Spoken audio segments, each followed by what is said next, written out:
Kanada je druhý najvýznamnejší obchodný partner Slovenskej republiky po Spojených štátoch amerických na americkom kontinente. Je to veľmi významná destinácia a veľký potenciál existuje pre rozvoj vzájomnej obchodnej spolupráce, pretože minulý rok tvoril export Slovenskej republiky do Kanady iba 1% z celkového exportu Slovenskej republiky do zahraničia. V súčasnosti, vzhľadom na meniacu sa klimatickú situáciu, je možnosť rozvoja spolupráce najmä v oblasti rôznych environmentálnych technológií, obnoviteľných zdrojov energie, digitálnych technológií, ale takisto umelej inteligencie a informačno-komunikačnej technológie. V Kanade je veľké plus to, že tam existuje veľká slovenská komunita, slovenská diaspóra, že je tam takmer 100 000 Slovákov, ktorí sa priznávajú k slovenskému občianstvu a veľmi sú ochotní spolupracovať, takže existuje takisto priestor na vzájomnú výmenu skúseností a poznatkov a vzájomne si ľudia môžu pomôcť dostať sa na toto teritórium, a či už je to v oblasti exportu alebo v oblasti nejakých investícií. A dôkazom našich veľmi dobrých vzťahov s Kanadou je návšteva bývalej pani prezidentky koncom januára tento rok, ktorú sprevádzalo vyše 30 podnikateľov práve v oblasti obnoviteľných zdrojov energie, elektromobility a udržateľných technológií. V každej krajine záleží to, či sa spoločnosť, či sa jej podarí uchytiť sa na danom teritóriu, najmä to, ako s daným teritóriom sama spolupracuje. Je veľmi prospešné, keď sa ešte predtým, ako sa do toho teritória vyberie, keď si urobí prieskum danej krajiny a to, či je jej produkt vhodný na uplatnenie sa v danej oblasti. Existuje tam priestor v oblasti informačno-komunikačných technológií, v oblasti udržateľných rôznych zelených technológií, v oblasti odpadového hospodárstva. Je tam takisto veľký potenciál na export alebo vývoz technológií v oblasti poľnohospodárstva, lesníctva. Takisto je tam veľký priestor na spoluprácu v oblasti vedy a výskumu, inovácií. Momentálne Kanada sa zaoberá najmä umelou inteligenciou, ktorá sa dá využiť takmer v každom sektore a dá sa aplikovať na všetky možné sektory.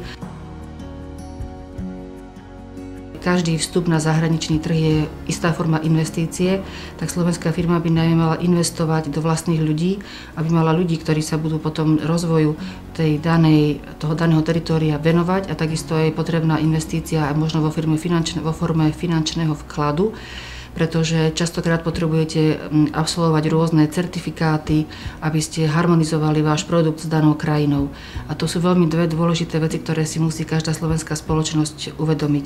Že ekonomický diplomát veľmi rád pomôže danej spoločnosti slovenskej preniknúť na akýkoľvek trh, avšak bez toho, aby tá spoločnosť a firma tomu venovala dostatok pozornosti a investícií v personálnej oblasti a takisto aj finančnej, tak je častokrát náročné sa potom uchytiť aj v medzinárodnej konkurencii, pretože častokrát v týchto teritóriách už pôsobia mnohé iné spoločnosti zahraničné, ktoré už tam pôsobia dlhšie alebo majú už podchytené nejaké portfólio svojich odberateľov alebo iné nejaké dodávateľské reťazce. Častokrát teda slovenské firmy musia uvedomiť aj to, že súperia vo svete nie len v danej krajine s domácimi spoločnosťami, ale aj s európskymi alebo zahraničnými inými spoločnosťami, ktoré už tam môžu byť etablované.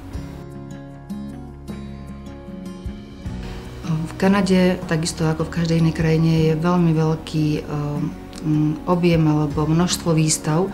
Kanada je krajina, ktorá má veľmi veľkú rozlohu. Nie je možné sa zamerať iba na jednu oblasť. V Kanade sú provincie, v nich sú mestá, napríklad Vancouver má úplne iné podmienky, ako má napríklad Ottawa alebo Montreal a má úplne iný záber, čo sa týka aj priemyslu, aj výstav. Je dôležité si uvedomiť, v akej oblasti sa chce firma profilovať a podľa toho sa dá potom vyšpecifikovať konkrétna výstava tak, aby uspokojila aj danú spoločnosť a aby si tam ona našla svojich klientov. Napríklad na budúci rok bude veľká výstava Web Summit vo Vancouveri koncom mája. Je to v oblasti high technológií, digitálnych technológií a radi by sme vytvorili priestor, aby tam naše slovenské spoločnosti mohli vycestovať. Určite odporúčame všetkým slovenským firmám, ktoré majú záujem o konkrétnu krajinu, aby vycestovali do toho teritória aj sami iniciatívne a navštívili výstavy, ktoré môžu byť pre nich zaujímavé. Napríklad nedávno sme tam mali slovenskú spoločnosť, ktorá sama išla na výstavu v oblasti lesníctva, pretože sa venujú spracovaniu dreva a využitiu technológií v oblasti lesníctva a boli veľmi radi, že mali príležitosť osobne sa stretnúť s potenciálnymi klientami a videli tiež, či je tam záujem o ich produkt. Až na základe tohoto povedali, keď sa im podarí si vytvoriť nejaké dodávateľské vzťahy alebo nejakého človeka, nejakú firmu, ktorá by mohla byť distribútorom, tak následne potom vedia dopraviť model svojho tovaru, ktorý je to taká technológia, taký mini traktor vlastne.